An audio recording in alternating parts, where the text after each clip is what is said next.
Hello, good morning. నేడు తెలుగు దినపత్రికల్లోని ముఖ్య వార్తలను చూద్దాం. ఉపాధి కల్పనకు యాక్షన్ ప్లాన్. 5 ఏళ్లలో 20 లక్షల మంది ఉద్యోగాలు కల్పించాలి. అందుకు తగిన ప్రణాళికతో అందరూ పనిచేయాలి. నైపుణ్య శిక్షణ ద్వారా పరిశ్రమలకు మానవ వనరులను సమకూర్చాలి. అధికారులతో సమీక్షలో సీఎం చంద్రబాబు. 5 ఏళ్లలో 20 లక్షల ఉపాధి అవకాశాలు కల్పిస్తామన్న ఎన్నికల హామీని నెరవేర్చే విధంగా ప్రణాళికతో సంబంధిత అధికారులు పనిచేయాలి. బహుళజాతి కంపెనీలతో ట్రైనింగ్ సెంటర్లు ఏర్పాటు ప్రక్రియ చేపట్టాలి. గతంలో గ్రామాల్లో కబడ్డీ, వాలీబాల్ వంటి ఆటలు ఆడేవారు. ఇప్పుడు టీవీలు, ఇతర మాధ్యమాల కారణంగా ఆ సంస్కృతి పోయింది. అందుకోసం గత ప్రభుత్వంలో నిలిచిపోయిన 35 క్రీడా వికాస కేంద్రాల పూర్తికి 23 కోట్లను మంజూరు చేస్తున్నాం. 2027లో వచ్చే జాతీయ క్రీడలు మన రాష్ట్రంలో నిర్వహించాలనేదే లక్ష్యంగా పెట్టుకొని అందుకు అవసరమైన మౌలిక సదుపాయాలను అధికారులు పూర్తి చేయాలన్నారు. రాష్ట్రంలో సాధ్యమైనంత మేర కలెక్టరేట్లు, ఇతర ప్రభుత్వ కార్యాలయాల్లో స్పోర్ట్స్ సెంటర్లు ఏర్పాటు చేయాలంటూ సీఎం చంద్రబాబు చెప్పారు అని ఒక వార్త ఇక్కడ చూడొచ్చు.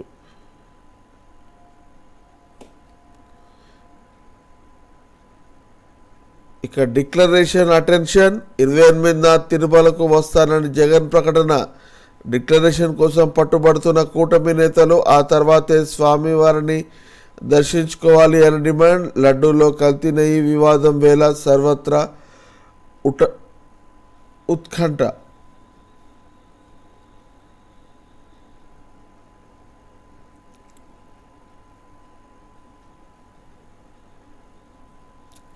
ఇక దుర్గమ్మ లడ్డులో నాసిరకపు జీడిపప్పు వెనక్కి పంపిన ఆలయ అధికారులు. విజయవాడ కనకదుర్గమ్మ వారి ఆలయ లడ్డు ప్రసాదం తయారీలోనూ లోపాలు బయటపడ్డాయి. తాజాగా కాంట్రాక్టర్లు నాసిరకం ముడిసరుకు సరఫరా చేస్తున్నట్లు తేలింది. జీడిపప్పు, ఇతర ప్యాకెట్లపై లేబుల్స్ లేనట్లు ఆలయ అధికారులు గుర్తించారు. 1100 కిలోల కిస్మిస్, 700 కిలోల జీడిపప్పు వెనక్కి పంపించారు. ఆవు నెయ్యి, బెల్లం, శనగపప్పు నమూనాలను కూడా పరీక్షించేందుకు హైదరాబాద్కు పంపినట్లు తెలుస్తుంది.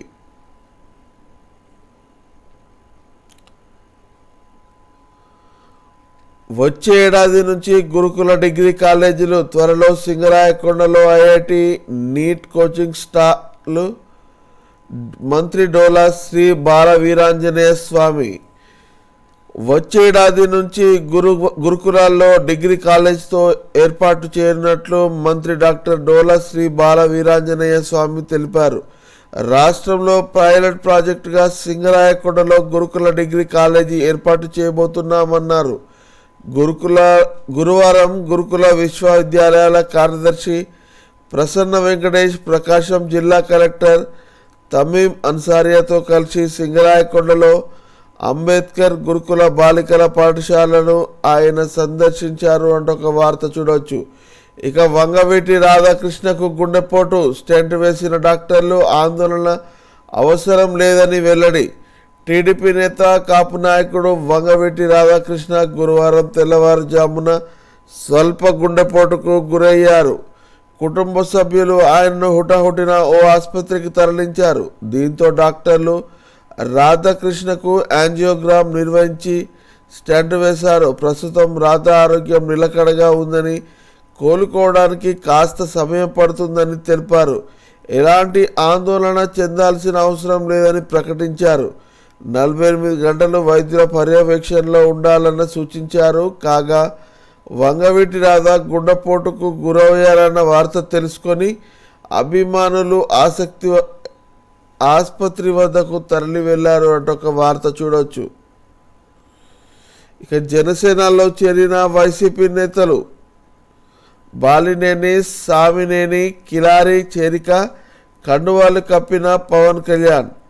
వైసీపీలో కీలకంగా పనిచేసిన పలువురు నేతలు గురువారం మంగళగిరిలోని జనసేన పార్టీ కేంద్ర కార్యాలయంలో పార్టీ అధ్యక్షుడు, ఉప ముఖ్యమంత్రి పవన్ కళ్యాణ్ సమక్షంలో పార్టీలో చేరారు.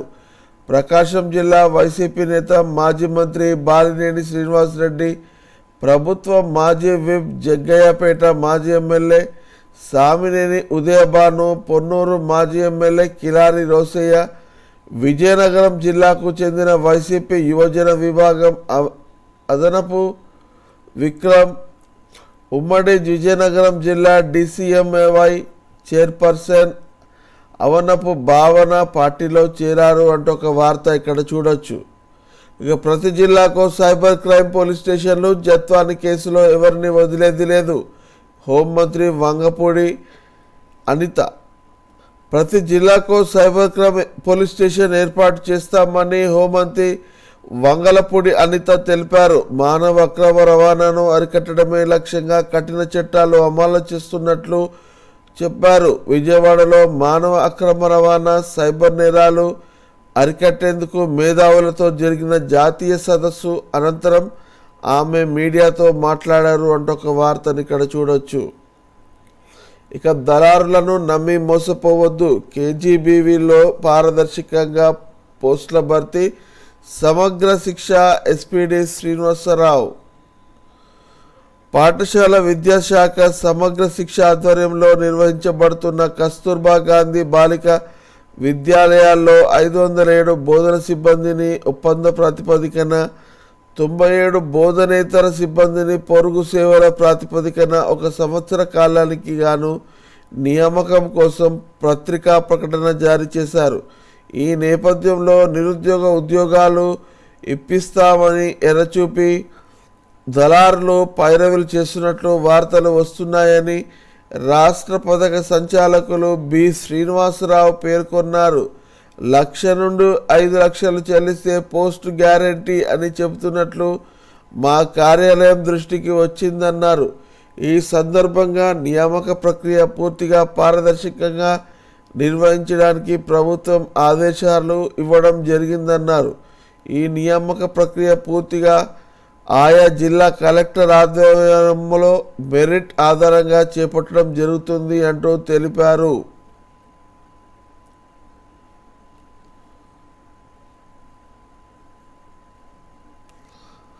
దసరాలోపు విద్యార్థులకు సికిల్ సెల్ అనీమియా స్క్రీనింగ్ ఆరోగ్య కుటుంబ సంక్షేమ శాఖ కమిషనర్ హరికిరణ్.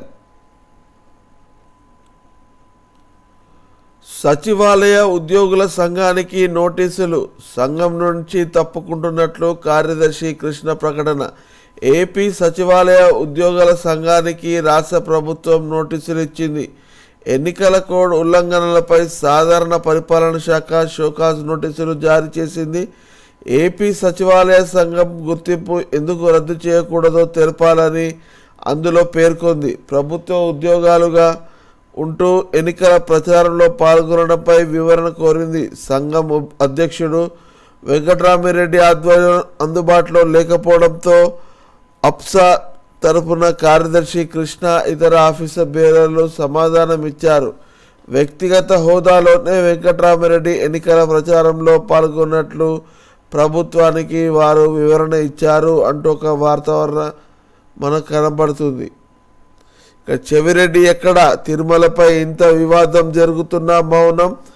వైసీపీ అధికారంలో ఉన్నప్పుడు జగన్కు నమ్మిన బంటు. అప్పట్లో శ్రీవారి ఆలయాల సెట్ వేయించడంలో కీలక పాత్ర.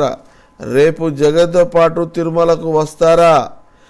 ఆయన వెంకటేశ్వర స్వామికి అపర భక్తుడు. భూమన కరుణాకర్ రెడ్డికి శిష్యుడు. గతంలో టీటీడీ పాలక మండలిలో సభ్యుడిగా పనిచేశారు. ఆయనే మాజీ ఎమ్మెల్యే చెవిరెడ్డి భాస్కర్ రెడ్డి. తిరుమల లడ్డులో కల్తీ నెయ్యి వాడకంపై దేశవ్యాప్తంగా పెద్ద దుమారమే రేగుతోంది. అయినా ఆయన ఇప్పటి వరకు నోరు మెదపలేదు. కనీసం ఒక వ్యాఖ్య కూడా చేయకపోవడం అందరినీ ఆశ్చర్యానికి గురి చేస్తుంది.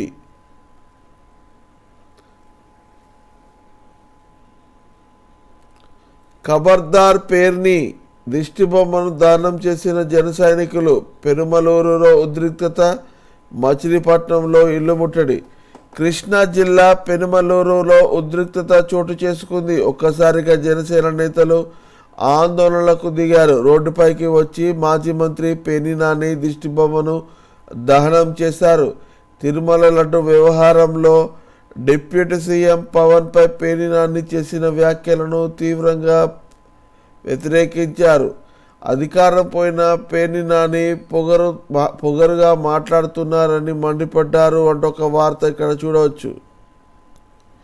ఇక ఏపీలో ప్రభుత్వ మద్యం షాపులు రద్దు. 1 నుండి కొత్త మద్యం పాలసీ ఆర్డినెన్స్ జారీ చేసే ప్రభుత్వం.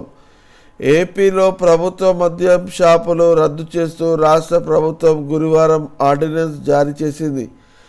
రిటైల్ లిక్కర్ షాపులకు అనుమతిస్తూ చట్ట సవరణ చేసింది. రాష్ట్రంలో ప్రైవేట్ మద్యం దుకాణాలకు అనుమతిస్తూ కూటమి ప్రభుత్వం కీలక నిర్ణయం తీసుకుంది. ఈ మేరకు నూతన మద్యం విధానాన్ని కేంద్ర మంత్రి మండలి ఆమోదం తెలిపిన సంగతి తెలిసిందే. నూతన లిక్కర్ పాలసీకి అనుగుణంగా ప్రభుత్వం చర్యలు చేపట్టింది. గత వైసీపీ ప్రభుత్వంలో ప్రభుత్వ మద్య దుకాణాలను ఏర్పాటు చేసింది. వైసీపీ ప్రభుత్వంలో మద్య షాపుల ద్వారా భారీ ఎత్తున అవినీతి జరిగింది అంటూ ఒక వార్త ఇక్కడ చూడొచ్చు. ఇక తీర ప్రాంతం అభివృద్ధికి కట్టుబడి ఉన్న పారిశ్రామిక కారిడార్ పోర్టలతో అభివృద్ధి వేగవంతం. School of planning and architecture జాతీయ సదస్సులో మంత్రి నారాయణ రాష్ట్రంలో తీర ప్రాంత అభివృద్ధి పర్యావరణ రక్షణ అంశంలో ప్రభుత్వం నిబద్ధతతో పనిచేస్తుందని పురపాలక పట్టణాభివృద్ధి శాఖ మంత్రి పొంగూరు నారాయణ అన్నారు. 57 మంది డిప్యూటీ కలెక్టర్ల బదిలీ. రాష్ట్రంలో 57 మంది డిప్యూటీ కలెక్టర్లను బదిలీ చేస్తూ ప్రభుత్వ ప్రధాన కార్యదర్శి గుంటూరు గురువారం ఉత్తర్వులు జారీ చేశారు. ఒక్కసారిగా 57 మంది డిప్యూటీ కలెక్టర్లను వివిధ శాఖలకు బదిలీ చేసింది. ఇక సచివాలయంలో 28 మంది మిడిల్ లెవెల్ ఆఫీసర్స్. రాష్ట్ర సచివాలయంలో 28 మంది మిడిల్ లెవెల్ ఆఫీసర్స్ను బదిలీ చేస్తూ ప్రభుత్వ ప్రధాన కార్యదర్శి గురువారం ఉత్తర్వులు జారీ చేశారు. అదనపు కార్యదర్శులు, సహాయ డిప్యూటీ కార్యదర్శులను వివిధ శాఖలకు బదిలీ చేశారు. గత ప్రభుత్వంలో కీలక స్థానాల్లో పనిచేసిన వారిని వివిధ శాఖలకు, ఇబ్బందులకు పడిన వారిని కీలక శాఖలకు బదిలీ చేశారు. అది హిందువుల అంతర్గత వ్యవహారం. జగన్ నుంచి డిక్లరేషన్ అనేది టీటీడీ బాధ్యత. పోలీసులు, ప్రజలు అప్రమత్తంగా ఉండాలి. Deputy CM Pawan Kalyan. తిరుమల మహాప్రసాదం లడ్డు తయారీలో జంతు అవశేషాలు కలిపిన నెయ్యి వినియోగించి అపవిత్రం చేయడానికి కారకులు. అలాంటి నెయ్యి సరఫరాకు అనుమతులు మంజూరు చేసిన టీటీడీ సభ్యులు బాధ్యత వహించాలని రాష్ట్ర ఉప ముఖ్యమంత్రి పవన్ కళ్యాణ్ ఒక ప్రకటనలో పేర్కొన్నారు. నాటి టీటీడీ బోర్డులను నియమించిన వాళ్ళు బాధ్యులేనని, హిందువులు పరమ పవిత్రంగా భావించే లడ్డూల్లో కల్తీపై వారే సమాధానం చెప్పాలన్నారు అంటూ ఒక వార్త ఇక్కడ చూడవచ్చు. శ్రీవారి బ్రహ్మోత్సవాలకు ఉప ముఖ్యమంత్రికి ఆహ్వానం. తిరుమల శ్రీవారి బ్రహ్మోత్సవాలకు ఉప ముఖ్యమంత్రి పవన్ కళ్యాణ్ని ఆహ్వానిస్తూ ఆహ్వాన పత్రికను టీటీడీ ఆలయ అధికారులు అందజేశారు. గురువారం ఉప ముఖ్యమంత్రి క్యాంపు కార్యాలయంలో అందించారు. తిరుమల ఆలయ అర్చకులు ఆశీర్వచనం ఇచ్చి తీర్థ ప్రసాదాలు అందజేశారంటూ ఇక్కడ మనం ఫోటోలో చూసుకోవచ్చు. ఇక కౌలు రైతులకు రుణాలు ఈ రబీ సీజన్ నుంచే ప్రారంభం. మీడియా సమావేశంలో మంత్రి కొలుసు పార్థసారథి. రాష్ట్రంలో కౌలు రైతులకు పంట రుణాలు అందించేందుకు ప్రత్యేక విధానాన్ని తీసుకువస్తామని సమాచార శాఖ మంత్రి కొలుసు పార్థసారథి చెప్పారు. స్థానిక కలెక్టరేట్లో గురువారం బ్యాంకర్ల జిల్లా స్థాయి సమీక్షా సమావేశంలో ఆయన పాల్గొన్నారు. సమావేశం అనంతరం మీడియాతో మంత్రి మాట్లాడారు. వచ్చే రబీ సీజన్ నాటికి కొత్త విధానాన్ని అమల్లోకి తీసుకొచ్చి అర్హులైన ప్రతి కౌలు రైతుకి పంట రుణాలు ఇచ్చేందుకు సీఎం చంద్రబాబు కృతనిశ్చయంతో ఉన్నారని ఆయన తెలిపారు అంటూ ఒక వార్త చూడొచ్చు. మేలైన యాజమాన్య పద్ధతులతో అధిక దిగుబడి. సంక్షోభంలోనూ ప్రజలు సంక్షేమం. మాజీ ఎమ్మెల్యే పిల్లి.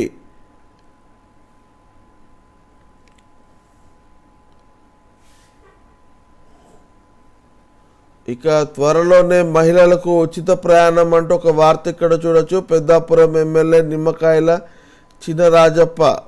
దీపావళికి ఉచిత సిలిండర్ పథకాన్ని అమలు చేస్తామని తొందరలోనే స్త్రీలకు ఉచిత బస్సు ప్రయాణం కల్పించేందుకు నూతన బస్సులు కొనుగోలు చేస్తున్నామని పెద్దాపురం ఎమ్మెల్యే నిమ్మకాయల చినరాజప్ప పేర్కొన్నారు అంటూ ఒక వార్త ఇక్కడ కనబడుతుంది.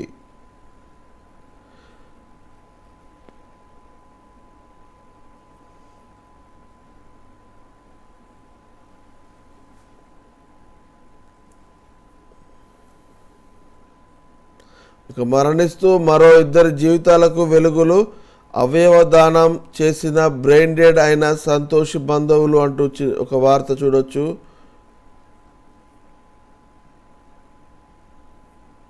నేటి నుంచి రైతు సంఘం రాష్ట్ర సదస్సు ద్వారకా తిరుమలలోని శ్రీకృష్ణ యాదవ కళ్యాణ మండపంలో ఆంధ్రప్రదేశ్ రైతు సంఘం ఆధ్వర్యంలో నేటి నుంచి 3 రోజుల పాటు జరిగే రాష్ట్ర రైతు సదస్సు జయప్రదం చేయాలని జిల్లా నాయకులు విజ్ఞప్తి చేశారు అంటూ వార్త కనబడుతుంది.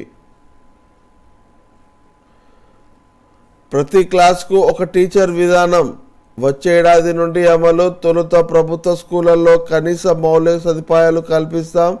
శ్రీకాకుళంలో ఎలిమెంటరీ స్కూళ్లను తనిఖీ చేసిన మంత్రి లోకేష్. రాయదుర్గం టెక్స్టైల్ పార్క్ అభివృద్ధికి పెద్దపీట. రాష్ట్ర బీసీ సంక్షేమ చేనేత జౌళి శాఖ మంత్రి సవిత పూర్తి స్థాయి మౌలిక సదుపాయాలు కల్పించి రాయదుర్గం టెక్స్టైల్ పార్కును అభివృద్ధి చేయనున్నామన్నారు. టెక్స్టైల్ పార్కులో ఖాళీగా ఉన్న ప్లాట్లను అర్హులకు కేటాయించామన్నారు. రాష్ట్ర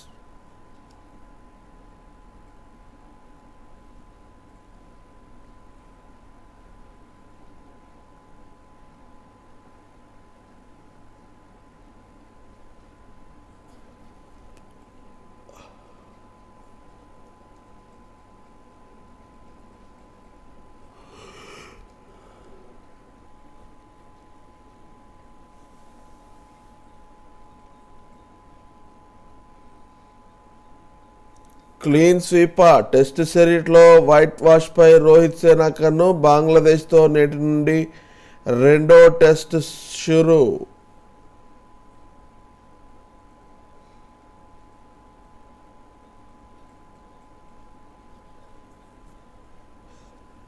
ఇక లైంగిక దాడి కేసులో వార్డెన్కు మరణశిక్ష. అరుణాచల్ కోర్టు సంచలన తీర్పు.